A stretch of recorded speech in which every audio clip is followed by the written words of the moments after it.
when I don't even have time to look at a $40 billion unpaid bill. Faces of Americans across this country dying because of fentanyl pouring into our country. This is the face of the Democratic Party. This is the face of your Congress today. We're playing footsie with mask mandates in the people's house. When the president said last night that the border should be secure, it is a lie. Think about it, Speaker. The gentleman from Maryland talked about protecting this institution or talked about this institution, but we got a $40 billion bill at 3 o'clock in the afternoon.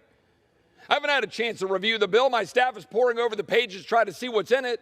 You want to talk about the institution? You want to talk about standing up alongside Ukraine? Why don't we actually have a debate on the floor of the People's House instead of the garbage of getting a $40 billion bill at 3 o'clock in the afternoon, not paid for, without having any idea what's really in it, with a massive slush fund that goes to the State Department, $13 billion, $8 billion for the Economic Support Fund, $110 million for embassy security. We've got $40 billion that is unpaid for, and you want to sit here and lecture this body about what we're going to do or not do about standing alongside Ukraine? Why don't we talk about the American people who are hurting, the wide open borders, the inflation that's killing people, the jobs that people can't get because of the cost of goods and services in this country?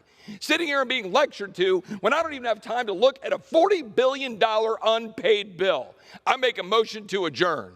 Now let's talk about the damage being done to the United States of America. Mr. Secretary, do you know what this is? This is a mobile morgue, a body trailer, needed by counties in South Texas overwhelmed by dead migrants.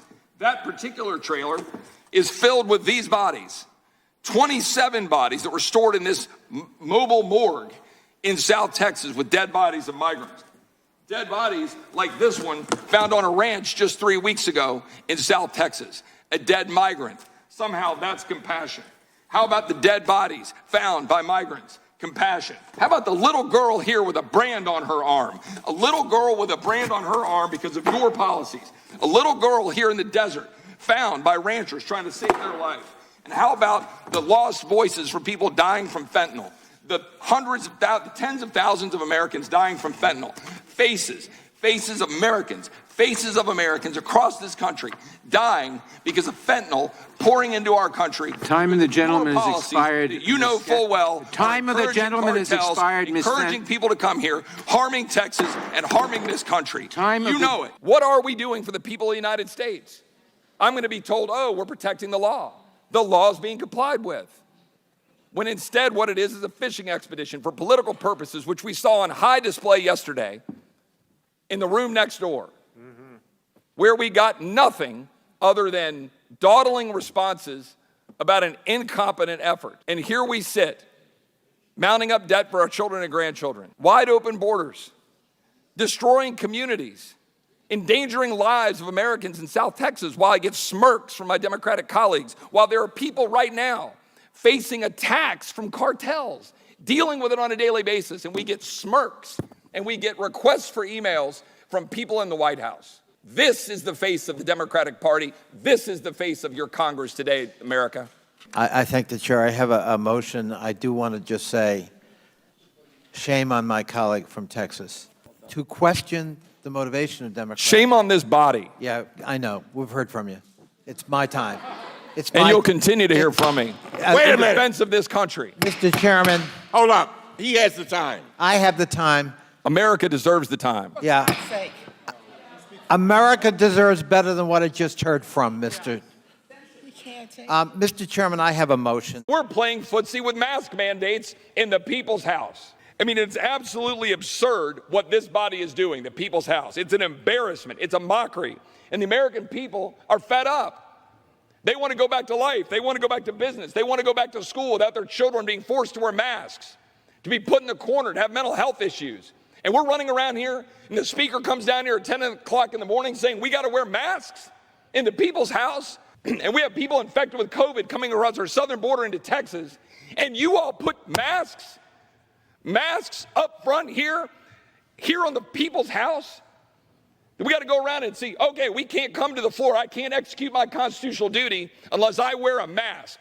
Well, which is it? Vaccines or masks? Do the vaccines work or they don't work? Do the masks work or they don't work? I'd like to know which it is.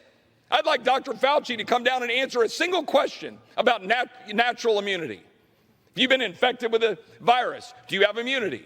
Or are they just going to go around poking people saying you must take a vaccine? Oh, but sorry, the vaccine doesn't work. You must wear a mask. This institution is a sham, and we should adjourn and shut this place down. And the President of the United States knows full well when he says the border should be secure that it's a lie. I just want to be very clear. When the President said last night that the border should be secure, it is a lie. He is lying to the American people. They don't care about the 119 bodies in Brooks County, where the sheriff has to bring a body trailer to Brooks County. They don't care about the fences getting cut and the livestock getting out of the ranchers I met with last week who are in tears. No, the president gets up and gives a speech and declares the border is secure and all is well. And then gets up and talks about solidarity of the Ukrainian people, yet refuses to unleash American oil and gas, refuses to unleash natural gas, liquefied natural gas, that would change the world. Well, ladies and gentlemen, we're going to keep telling the truth about the border. We're going to keep telling the truth about vaccine mandates. We're going to keep telling the truth about the need for American energy. And we're not going to bow down to the climate hysterics and the false lies about border security that are endangering the American people.